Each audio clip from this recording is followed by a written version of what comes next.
How do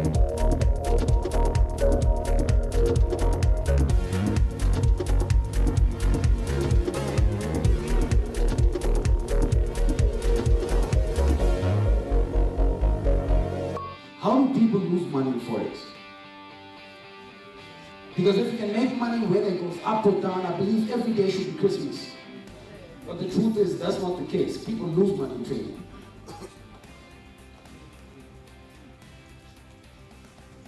It is because we need to know when to buy and know when to. That's the most important part of trading. It's mastering the art of buying and selling.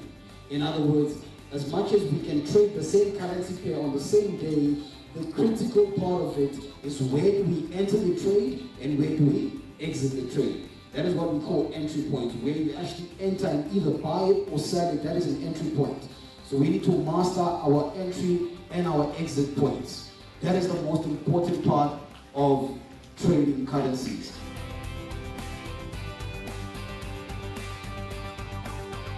Welcome back to the show. Today we are with Sandile Shezi, founder of the Global Forex Institute.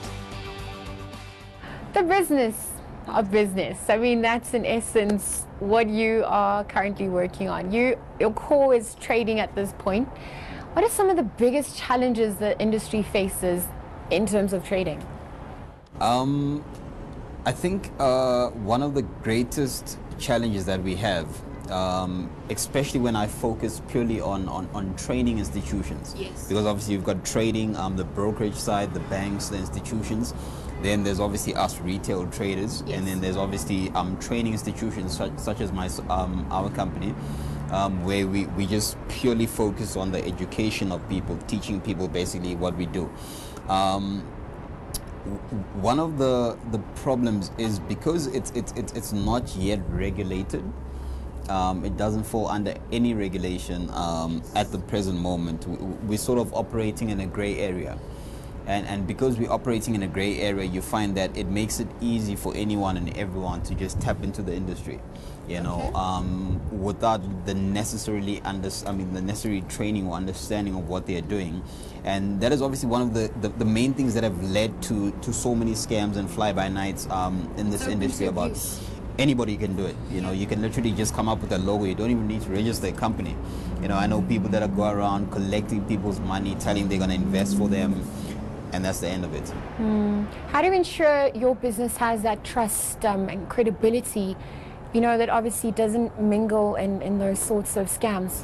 Look, we try by all means to set ourselves apart, and I think that is what has kept us as one of the leading institutions in Africa till this day. It's simply because whatever happens, we're not part of the hype. We have remained true to our vision and who we are from day one until today. And as much as there might be issues along the way, we don't compromise that.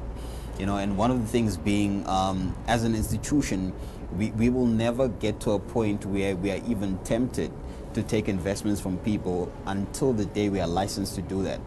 And hence, anybody who walks into offices and says, Sandy, look, I've got $1 million or $2 million. Do you guys mind trading for us? We cannot help you. The only thing we can help you is to share the knowledge we have on what we do, and you do it at your own capacity. Looking at your own business, what's been the biggest challenge that you faced to date? Whether it was capital, the flow of, what are some of those challenges? How did you overcome them as well? One of the greatest challenges that I think I faced, especially in the beginning, is obviously one didn't get any funding. One didn't get any investors to jump on board and actually help us kickstart the business. So I literally financed everything from my personal capacity, and that really sort of squeezed my cash flow to a point that every little penny I was making had to go into the business. And at the time when we started, obviously the business wasn't generating much, because there's me, the trader, trading, and my personal capacity, then there's the company. Yep. So whatever cent was made here was pumped into the company, which the company wasn't generating those returns. And I remember there was a time where one had to make a decision, whether do we close the office or do I compromise on my daily life. And I remember I had to try and sell a lot of my own personal assets, get rid of a whole lot of things, just so I can refinance the business and keep moving. And I've had quite a rough time. I remember there was a very tough 4 months where I was literally taking public transport, and people didn't know this. You know, they thought Sandile still fine. He's got a car, he's got everything. But I mean, those were early days. One has learned from those mistakes, and we've grown. What do you think some of the biggest misperceptions out there regarding trading? Because it's money at the end of the day, and it can be quite a daunting experience. I think the biggest challenge we have as an industry is that a lot of upcoming traders and people who are running similar institutions as us have got to the point where we've misrepresented trading in the industry, and in fact in society, in terms of majority of people are sort of selling the lifestyle of trading rather than actually presenting trading to the people. Because the truth is, trading, there's nothing fancy about trading. It's not a fancy industry at all. I mean, it's the financial markets. It requires a lot of focus, a lot of time, a lot of effort. And the misperceptions that people have based on how us leaders in the industry portray it is that most people think it's a lifestyle. You know, it's a get rich quick option. You know, look at so and so. He started trading 2 years ago. He's now got 3 cars. You know, but we're not really sure as to what really happens behind the scenes. So I think that's one of the challenges, and that's something we've been working on for quite a while, to make sure that people fully understand that trading, it's a business like any other business. You know, it's got its ups, it's got its downs, it's got its own challenges, but most importantly, it's not something you can get into today and expect to be rich tomorrow. You know, it's a process. It's a process. And obviously you got to accept the process. You got to be part of the process. You got to respect the process, because people who have tried to take shortcuts in what we do, they've literally ended up nowhere. You know, there's a whole lot of people who are facing serious challenges, and some even legal issues based on the fact that they're trying to take shortcuts in the industry. But if you accept the fact that it's about the consistency over time, then you'll be there for quite a long time. You mentioned it's quite a new industry, so there's enough space for everyone at this point. But I mean, some of the key players who currently exist, do you think they're as open to allowing people, you know, to step into their turf? What are some of the barriers to entry that traders or potential traders would experience? In South Africa right now, I think trading is especially retail trading. It's fairly new. A lot of people don't understand it yet, and hence it's easy to enter the industry. Okay. But once you've entered the industry and you've understood the industry better than someone new, you start realizing that we actually have a long way to go. People have no idea as to what trading is. You know, even those who think they know, they have no clue what Forex is. And hence, majority of traders in South Africa, we still have a long way to go. You know, if we talk about the core trading, yes, you know, the actual financial markets, we have a long way to go. But in terms of the lifestyle of trading, we are 100%. We've sold the dream. You know, we've sold the dream. But if you talk about the core trading, South Africa still has a long way to go. What do you think are some what could help to change that perception and really solidify the core essence of what trading is? I mean, I think we need to find a way of bridging the gap. You know, if you look at trading in first world countries and look at trading in Africa, it's at completely 2 different levels. Okay. At 2 completely different levels. And I think one of the challenges is you find that even people who have been in the industry for long, the leaders of what we do, they sort of have not yet accepted this retail trading thing. Because at first, obviously, there was institutional trading, and recently we then obviously now have been exposed to retail, you know, from institutional. So a lot of the big plays are just focused on the institutional trading, which is good. But now the challenge there is that it leaves this whole sort of division of retail traders sort of trying to figure their own way out. You know, and I believe if we can bridge the gap between the two, the institutional trading and the retail trading, of which the institutions have got far more experience, far more knowledge of what happens in the actual markets, not the dream of trading. If they could share the knowledge with the retail traders, I think we could even grow 10 times bigger and better. I just also want to know from you in terms of the barriers to entry. I mean, not only you mentioned capital was something that a challenge you faced. There's also disparities that exist between gender, between race, between age, between there's so many divisions. What do you think is really rife at this point within your industry, and why? You know, I think in my time when I broke into the industry and really made a name for myself, it was worse than what it is now.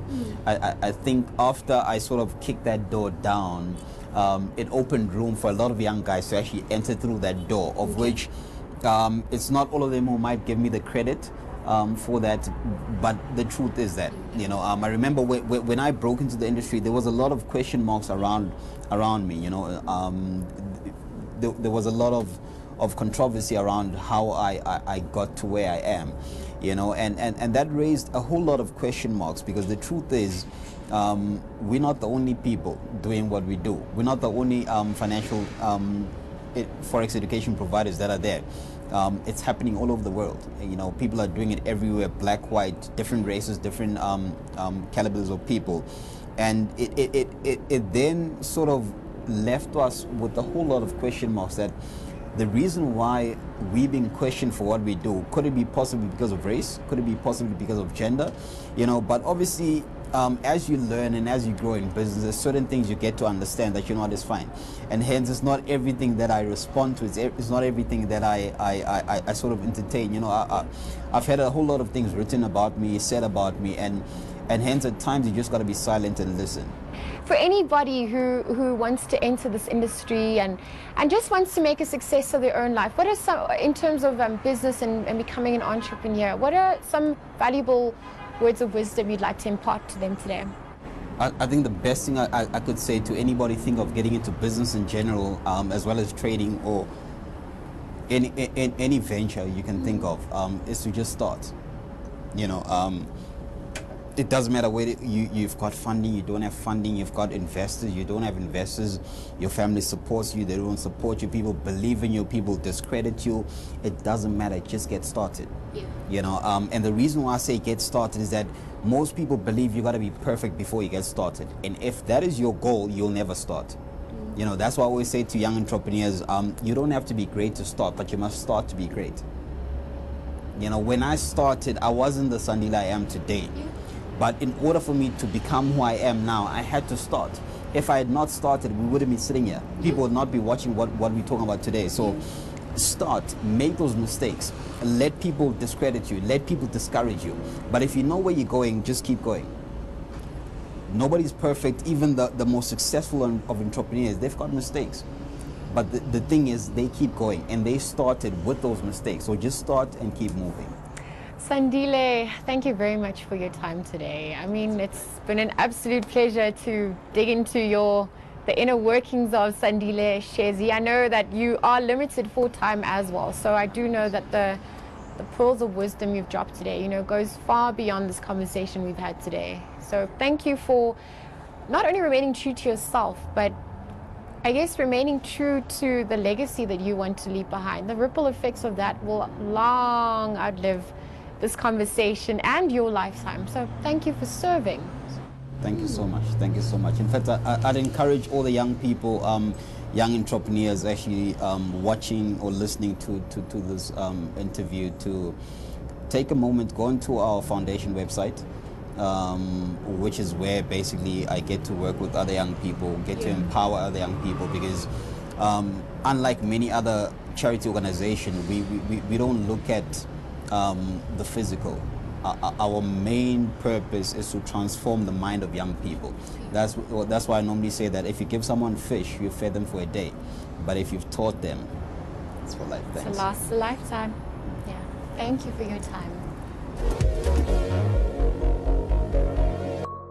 Well, there you have it, Sandile Shezi of the Global Forex Institute.